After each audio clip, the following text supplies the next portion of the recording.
Elias is a senior cross country runner and also runs track at Richmond High School. He just has a very powerful story about how God worked with him in his life. And I just invite you to really listen up to what he has to say. Thanks, Jake.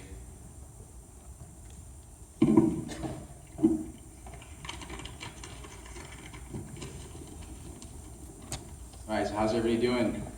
Woo! Good, happy you guys are here. So I'll be giving you guys my testimony today. And I'm going to be starting in 6th grade, which is where my life started to take a downturn. So 6th grade year, my parents had gotten divorced. And when my parents split up, my little brother and sister and I ended up staying with my mother. And then my dad kind of split. And he was kind of in our life, but he didn't really pay much attention to us anymore. So it was kind of just us three and my mother now together. And so it was tough on my mom, and it was definitely tough on me because I didn't know what was happening really. It was hard because one minute I knew my dad was there and the next he was gone. And so it was tough for me, and I began to be a little confused at such a young age and a little careless and a little bit rebellious at the time. And to me it was just normal to live that way. And so I was starting 6th grade year, and I went through 6th grade year, and next came my 7th grade year of middle school. And during this year, my mother had been diagnosed with breast cancer around this time, and I didn't really understand what breast cancer was because my mother was seen as super strong. You know, she never showed any weakness around me, so I figured, oh, everything's gonna be okay. She has cancer, but she's toughing it out, and it's just a sickness she'll get over. And so 7th grade year went by, and I was kind of just living my rebellious life. I wasn't doing anything too bad, but I didn't really care much for school. I remember I got my first D 7th grade year, which was pretty bad for me. I got my first D, and I'd like to hang out with friends and pretty much do anything I wanted to. I had a lot of freedom at that age. And so 8th grade year came along, and by 8th grade year I had gotten my first F in school, which is, you know, it's pretty bad. And 8th grade year I was doing whatever I wanted to. My mother was busy taking care of my 2 younger siblings, and it was tough for her being a single mom, and so I pretty much could do anything I wanted. I was able to run free and hang out with friends and stay the night, and after school I'd come home, and first thing I wanted to do was go hang out with friends instead of do my homework or study or something like that. So 8th grade summer went by, and I was just having too much freedom. I was doing whatever I wanted to, and I didn't really have any discipline in my life. My father was not in the picture, and so it was just me doing whatever I wanted to.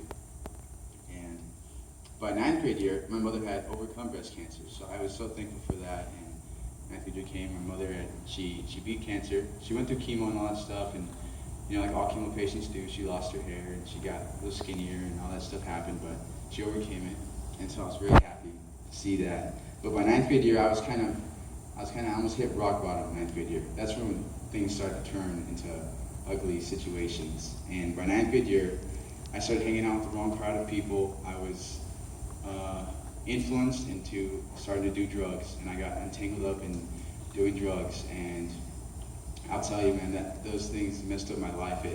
It took me away from my family. It ruined our relationships, and I was an athlete, and I wasn't able to do sports because I'd rather be off doing something else instead of being an athlete. And by 9th grade year, I didn't care at all for school. I figured, who needs school? You know, I got all the things I need.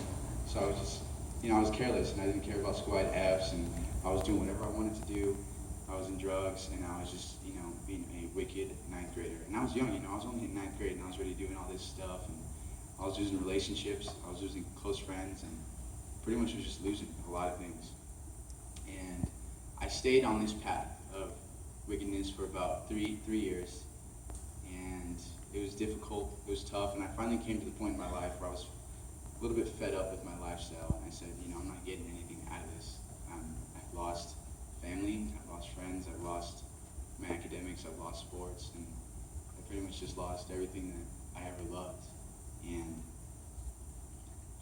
so 3 years passed through all that, and I started to get fed up, right? And so I started to go to church more and more, and I started to want to change. You know, I knew that what I was doing was wrong. I wasn't oblivious to that, but I was still doing it. And so I started to want to change, and I was going to church, and I was starting to recognize why people love going to church. You know, I was like, why did my mom ever want to take me to church? And now I was starting to know, because, you know, people there just, you know, have God. And my mom always wanted to take me. I never wanted to go. I was always like, I had to wake up early on Sundays and go to church. And my mom was always happy about it, but I never was. And little by little, God began to creep his way into my heart and into my thoughts. And I had this connection with God one day. And this was junior year of high school. And just shortly before this, my mother was diagnosed with bone cancer. So now I'm a junior and she has bone cancer. And I'm getting closer to God. I'm trying to work on getting my life together a little bit. And so I had this connection with God. I was up in the front, and I remember my thoughts were just kind of like, I'm done with my old lifestyle that I was living in, and I don't want to do this anymore.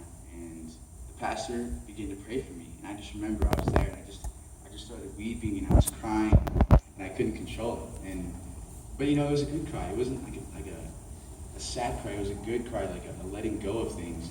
I just remember after that, I felt so clean and refreshed and renewed, and it's like God just cleaned me, he cleaned me out, my whole insides, and he changed my thoughts, my minds, and my outlook on life. And I remember that day, I was like, wow, God loves me, and I'd done all this wrong stuff, but he doesn't even care. He still took me in his arms, and he saved me, and he did all this stuff to me, and I just felt so happy after that moment, and I was so thankful for that day. And so after that, I was going pretty hard on the Lord, and I was just living my life faithfully, and I was so thankful that God had taken me out of this rut that I was in, and I was just so happy.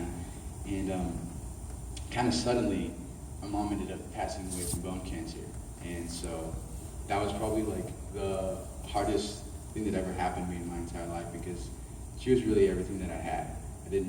My dad wasn't really there, and I look up to her so much, and she passed away. And I remember her in her last days, and I told her that I was going to take care of my brother and my sister, and that one day I was going to become a pastor, because she had visions and dreams about me speaking to people. And it was funny because right before I came over here, my grandma was like, hey, look, her dreams are coming true. You're talking to a bunch of people right now. And so I thought about that. That was kind of funny. And so, I could have chosen to get angry at God, and I could have chosen to rebel and just go back into my ways, and I could have chosen to just start hating. But at this time of my life, I said, God, you took the one woman that I loved in this world, and now all I have is you. And so I put my whole faith in God. I said, God, I trust you with my life, and you're going to do with my life what you will. And even though something like this happened, there's still going to be good things to come out of this situation, which there was. My whole family got closer. My relationship with my grandmother, my brother, and my sister, we just got more close, and we began to love each other more. And I grew closer to God because of the situation. And so I'm so thankful for that. And there were times in my life where I did backslide, and I did fall back into temptation. But you know what? That's a part of being a Christian. It's a part of life. The great thing about God is whenever I did that, he'd always have open arms for me, waiting back to come back to him. And so those are things that happened in my life. And God has changed my heart. He's changed my mind. He has changed my thoughts. And he's made me a better person. And I've been through all this stuff, but it's made me into the man that I am today. And so, being a Christian it's very rewarding. It's tough, but it's an amazing experience. And I got this quote from Cinderella. I was watching Cinderella the other day with my little cousin. It said, Cinderella didn't look at the world as it was. She looked at the world as it could be, which I think is a very powerful statement, because, if we look at the world, we see death, destruction, murder, and all these terrible things that are happening. But, through that, you can choose to see the life in people. You can choose to see the good and the love that people have. I used to be this kid that was pretty much dead, doing whatever I wanted to, being really wicked. And now I just love God, and I love people. And, I've gone through so much, but it's made me into the man today. And so I just wanted to give a shout out to God. He took me from this drug-addicted, evil, wicked, liar, terrible kid, that just did whatever he wanted to do, and then transformed me into this man that fears God, that wants to be successful in life, that wants to do something with his life, and that knows that he has a purpose in life and he loves people. And so, God did that for me, and if he did that for me, he can do so much more for you guys. And so I just want to thank you guys for listening to me today. I appreciate it so much, and most of all, thank God.